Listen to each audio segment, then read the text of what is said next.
pumpkin patches, trees, dungeons, and lava lakes. The Minecraft world is filled with features like these to breathe life into the various biomes, provide resources to gather, and different environments to traverse. You might be familiar with a lot of worldgen features, but one that often goes underrated is the humble disc. Let me explain. Let's start by briefly looking at how some other feature types in Minecraft work in order to see what makes the disc feature stand out. Block piles are another underrated feature type, especially in vanilla Minecraft where they're pretty much only used in villages. They're responsible for these little piles of hay, pumpkins, and other similar blocks across the various types of villages and aren't used anywhere else in worldgen. But they are pretty useful, especially for adding some additional decoration and shape to the surfaces of particular biomes. While there isn't a lot of control over their size, they do accept block state providers, so you can make them place anything or any combination of blocks. One step up from this, we have the ore feature type, which of course is responsible for everything from iron and copper all the way down to diamond closer to the bottom of the world.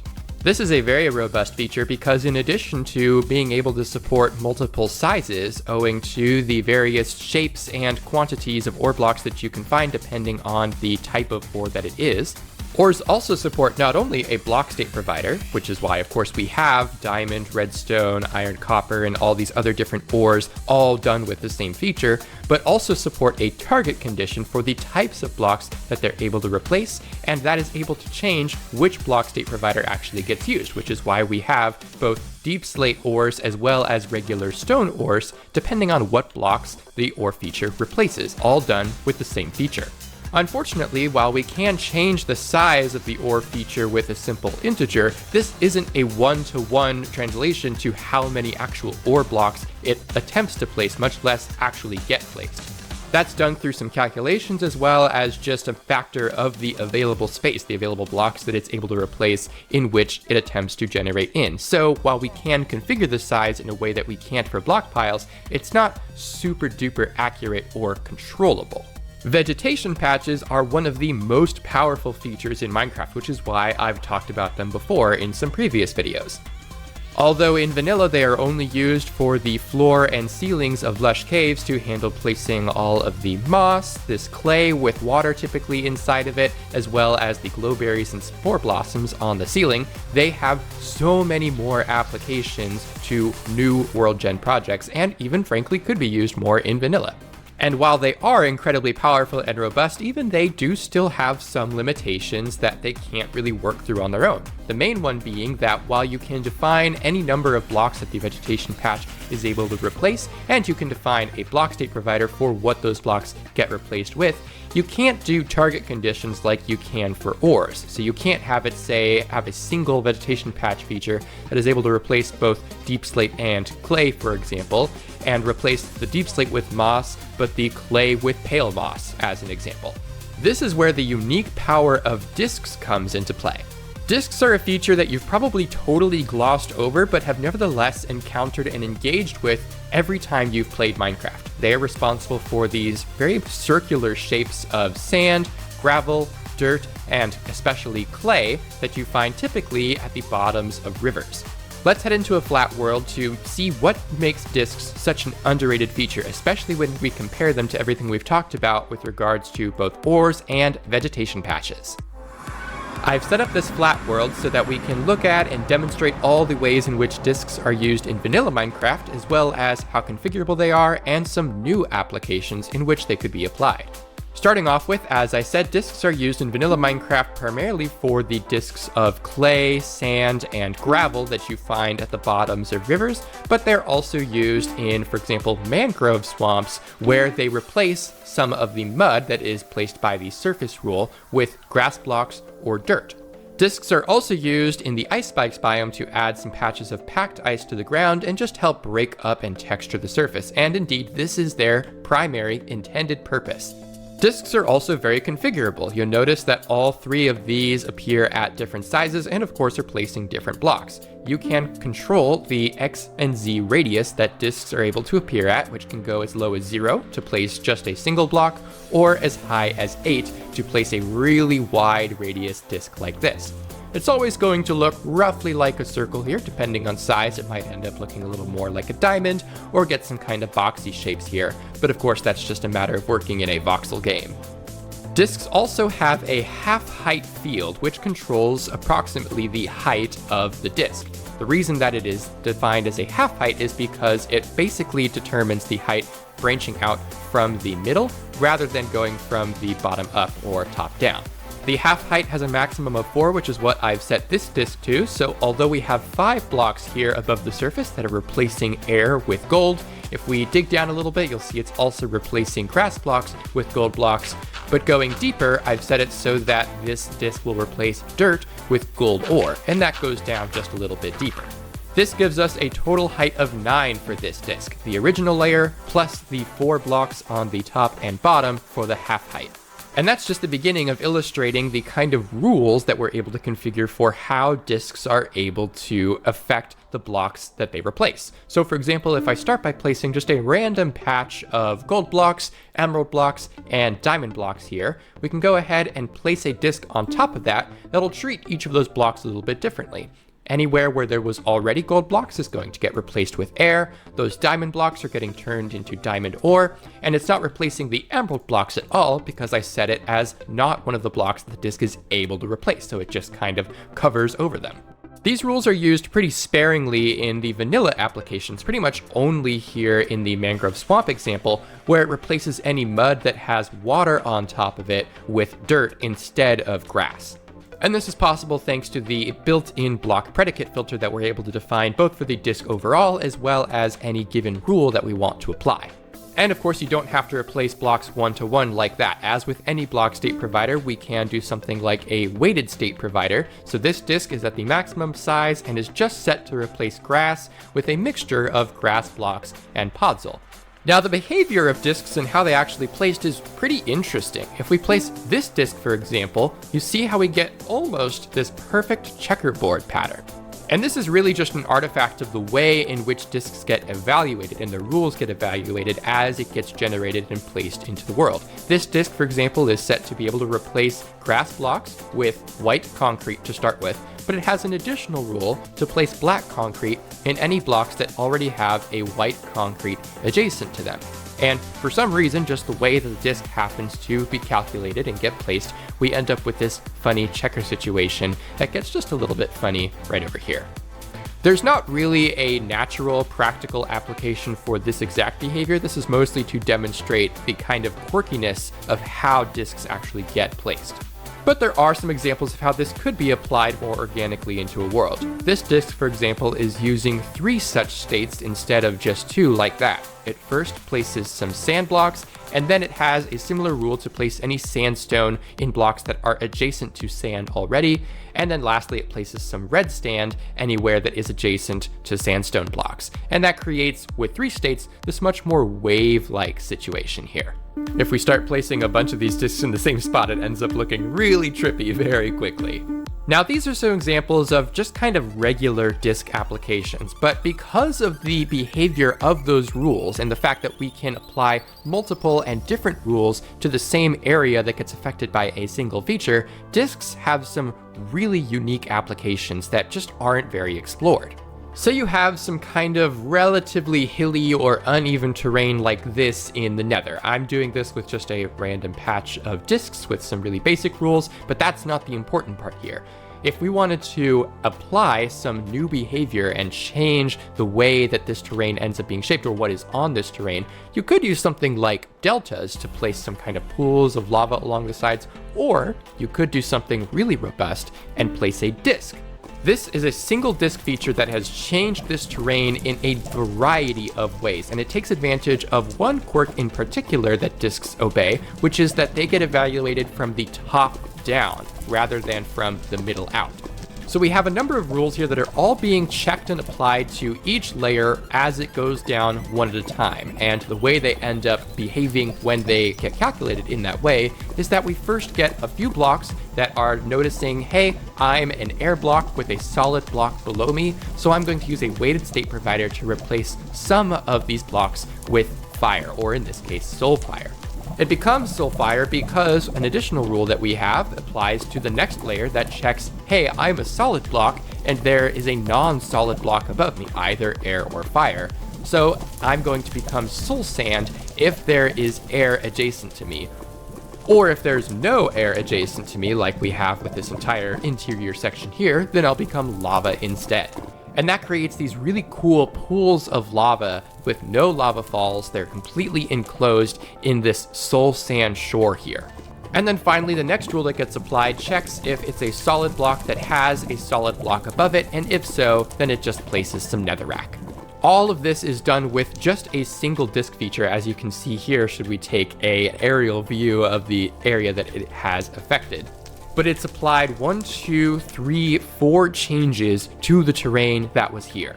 But of course, you don't need to use disks to affect an entire area. You could use them for very small things that really they are best applicable for. An example that comes from Uni in the Stardust Labs Discord is, say for example, you have some fossils on the surface. You might do this with simple block columns like I have here, actual fossil features or structures, or perhaps even trees to get some kind of bending or curving fossil ribs.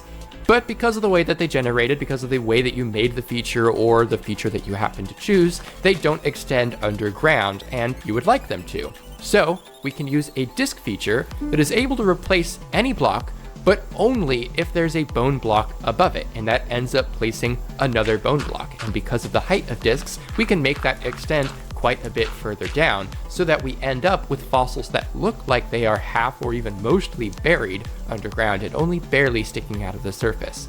This is the kind of thing that disks could be used for that on its own doesn't create any new visuals that apply to the surface or even underground as far as making worldgen look really nice, but has some serious impacts to gameplay, especially when you combine it with more intricate rules that might change how the blocks get replaced or what blocks get replaced with as you get lower down or based on any adjacent blocks. A really robust example comes from the William Withers Overhauled Overworld data pack by William Withers. This was shared with me directly by him as one of the disk features that he uses profusely to create some geode-like caves that feel much more natural and organic than if he were to use actual geode features. These disks have some really intricate rules, far too much for me to be able to show you here. You'll have to go check out the pack to see how they work. But they basically just check the area and see, okay, first, am I a tough block? No, then I'm gonna place some tough blocks. Are there a certain amount of tough blocks around me? Okay, well, if it becomes enough, then I'm gonna become smooth basalt instead. And same for calcite, until eventually we get disks. And this will grow as we end up placing more of these random patches of disk features in the area. This is an example of something that I don't often really get to show you in these videos, which is the way in which placement types and placed features are able to affect the behavior of configured features in a small area. But I'm planning some future videos that will be able to talk about that a little bit more. If you're enjoying the video, please remember to like and subscribe for more worldgen, custom structures, and data pack content.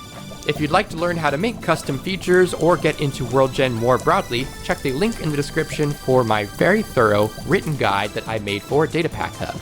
You can also join the Datapack Hub Discord server from there, where I am an official helper. In the vegetation patches video, I talked about the concept of feature stacking, and this is an area in which disks are really powerful and useful. For this example, let's place a disk that is 9 blocks tall using that for half height, and places a weighted state provider of dripstone blocks and mushroom blocks. If we dig down here, you'll see that it extends a little bit deeper like so. And using marker block based feature stacking, we could use a vegetation patch to place another disk feature like so that carves a big hole of air out of the disk that we've already placed right into the middle of it. And by placing one final feature, we can have a bunch of end rod spikes coming out of the walls anywhere where there is a solid support block, as well as some pointed dripstone here on the top and some magma blocks at the bottom. And with 3 features, we have created a Sarlacc pit.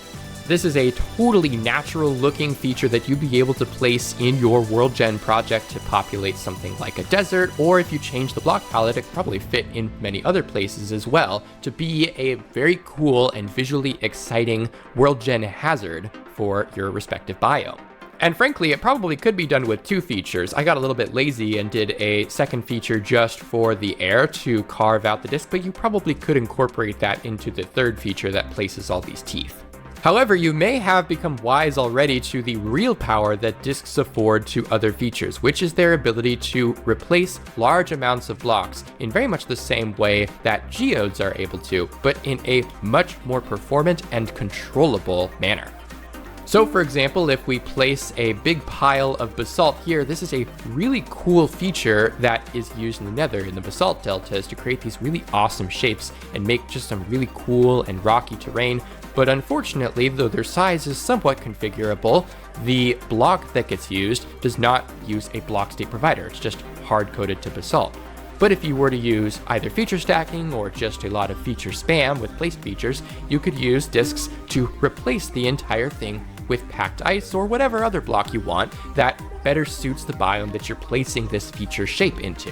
This does have some limitations that I'll talk about later, but one notable aspect of this is that it is incredibly more performant than geodes, especially given those limitations that discs have.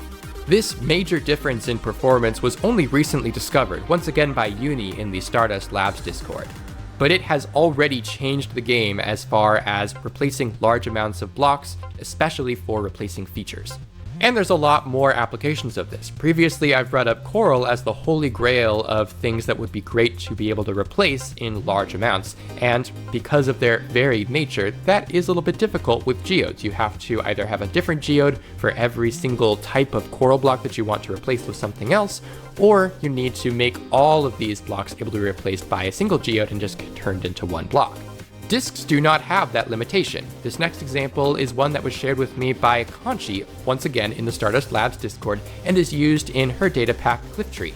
She doesn't like that when you have something like this horn coral block here, that a bunch of these other types of corals like tube and brain and stuff can appear on top of and on the sides of it. So she created a pretty simple disc feature actually, that's able to replace in just 2 features all of those different coral types with the matching coral type for the block that it's on.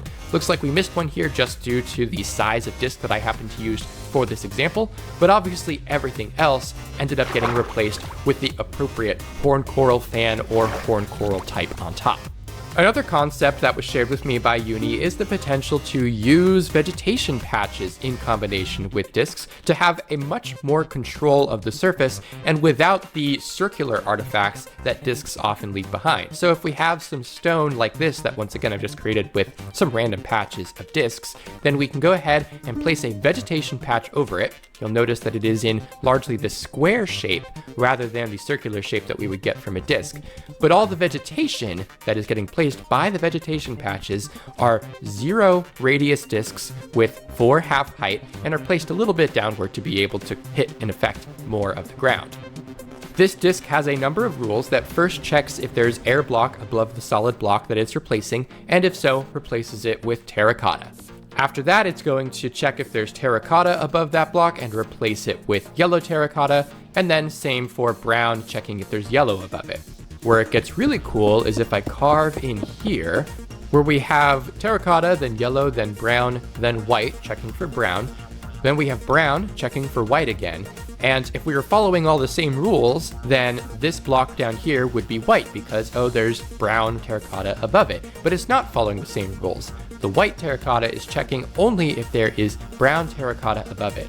But this block right here, an additional rule is being applied that checks if it's brown terracotta above it and then white terracotta above that. And if so, then it places some red terracotta. And this is just a super rudimentary example. Using more complicated rules for your discs and potentially more complicated conditions for your vegetation patches, this allows you to have an incredible amount of control over the complexity of the surfaces of your biomes without needing to rely on the potentially performance expensive surface rules that are frankly also fairly difficult to condition in exactly the way you want. Now, like I mentioned, discs, as with any feature, do have some limitations. If we get rid of this, for example, and get, let's say, a way larger basalt pile like this, and we try to place the same 4 discs that this is placing within a subchunk, you'll notice that it's going to miss a few of these blocks. We've got a couple over in this corner, and yeah, this whole corner got missed as well. That's obviously due to the shape of the disk feature. In order to get roughly the same coverage as a single geode, you would need to use, at minimum, 4 individual disk features per subchunk in order to replace all of the blocks within that given subchunk, and even then, you are going to miss some things that are further from the middle of that subchunk off to one corner. The good news is that even though this is 4 times as many features as a single geode, even with that in mind, the performance impact is way below that of a single geode feature. So if you did need to add more features to get better coverage within a single subchunk, you'd be able to do that without impacting performance too much. The issue is that gets us into the second limitation, which is how tedious it is to have to do upwards of 4 different disk features for every subchunk, having to define a different height range and random offset for each of those features in order to make sure you're covering the entire subchunk, where for a geode, you only need to do that once per subchunk. And so if you're only affecting things at the bottom of the world or roughly around the same Y level, it is technically way easier, even at the cost of considerably more performance. Additionally, though it's technically not a limitation of the feature itself, disks are, of course, really good at their intended behavior. There's a reason that vanilla pretty much only uses this to add some variety and texture to the surfaces of certain biomes, and it's because they're really good at that. And so a lot of worldgen devs would frankly be forgiven for not thinking any further beyond that when it comes to using them in their own worldgen projects. But because of that, they aren't really super explored for all of these really advanced and frankly awesome things. A lot of work gets done in the Stardust Labs Discord to come up with new applications for disks, like the suggestions given by Uni, as well as the applications used by Conchi. And William Withers uses disks for way more than just these geode caves in his William Withers Overhauled Overworld data pack. Frankly, it's incredible how much legwork he's done in making disks so cool to be able to use and apply in a variety of different ways. But even things like feature stacking them to create more unique shapes or using them to replace blocks rather than geodes or at all has been pretty unexplored before a few months ago. And of course, that's why it's so exciting that I get to create these videos to share these unique applications for worldgen features and expand the library of knowledge that worldgen has to offer. If you've enjoyed the video, please remember to like and subscribe for more custom worldgen, structures, and data pack content. If you'd like to learn to get into custom worldgen, remember to check the description for a link to my very thorough written guide on Datapack Hub. Please consider joining my Patreon to help support me in making videos like this and participate in these NPC arena fights at the end of every video. Congratulations to today's winner, Vladimir4757, and thanks for watching!